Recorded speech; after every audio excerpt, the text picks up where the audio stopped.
Xitoy doiralari Sharqi Turkistonda Uyg'urlar va boshqa musulmonlarga qarata elib berayotgan jinoyatlarga aloqador maxfiy hujjatni inkor qilmadi. Lekin New York vaqt gazetining xabarini amaliyotdan chetnagan so'zlar bilan qorg'ularcha Xitoyga tuhmat qilishga urinish bilan aybladi.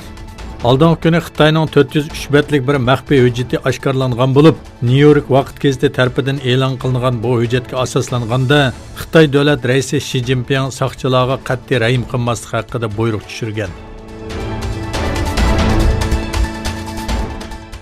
Türkiye Tashqi ishlar ministri Mavlud Çavuşoğlu Türkiye'nin tashqi siyosati haqida to'xtaldi. O Türkiye Amerika munosabati bilan birga yana Türkiye'nin Rossiya va Xitoy bilan bo'lgan munosabatlari haqida savollarga javob berdi. Çavuşoğlu Uyg'ur turklarining tinchlik, aminlik va farovonlik ichida yashashiga, asosiy insoniy huquqlarining, diniy erkinliklari va madaniyat kimliklarining qo'g'dilishiga ahamiyat beramiz. Bu temalarni Xitoy doiralari bilan bo'lgan munosabatlarimizda kun tartibga qo'yib kelyapmiz. Oldimizda rayonga elib boradigan ziyorat doirasida aloqa va baholash elib beryapmiz dedi. Turkiyada faoliyat elib berayotgan Sharqi Turkiston Ma'rif va hamkorlik jamiyati hay'ati Germaniyaning Duisburg shahrida Sharqi Turkiston informatsion markazini ziyorat qildi. Sharqi Turkiston informatsion markazining raisi Abdujilil Qarqash apandi bilan Sharqi Turkiston haqida fikr almashtirgan Sharqi Turkiston Ma'rif va hamkorlik jamiyatining raisi Hidayatulloh O'g'izxon muhojiratda uchur va axborotchilik xizmatini dastlabda boshlagan va hali ham davomlashtirayotgan Abdujilil apandini tabrikladi va minnatdorligini bildirdi. Xitoy Tashqi ishlar ministrligi Hong Kong alayda ma'mur rayining bosh ma'muri Carrie Lam va soqchilarning qonun ijro qilishdagi qat'iyligini qo'llaydiganligini bildirdi. Xitoy Tashqi ishlar ministrligining bayonotchisi Gung Shuang kunlik axborot e'lon qilish yig'inida Hong Kongda hafta oxirida kuchaygan namoyish va zo'ravonlik voqealari haqida to'xtaldi.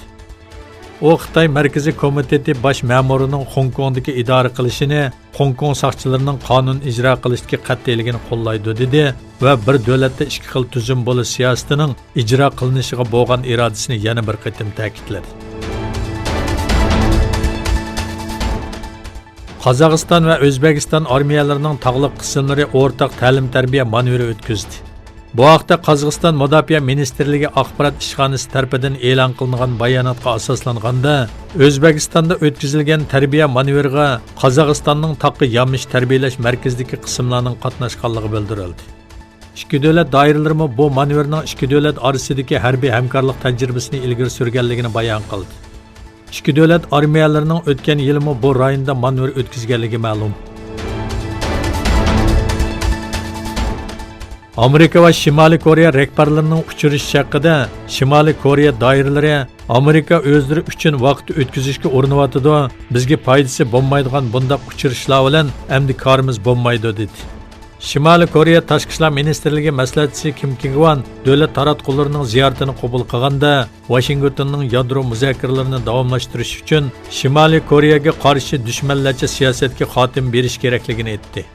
Amerika prezidenti Donald Trump tunugun Twitter hisobida Shimoliy Koreya rahbarlariga qarata oldira va kelishimga rioya qil, yaqinda ko'rishimiz degan edi.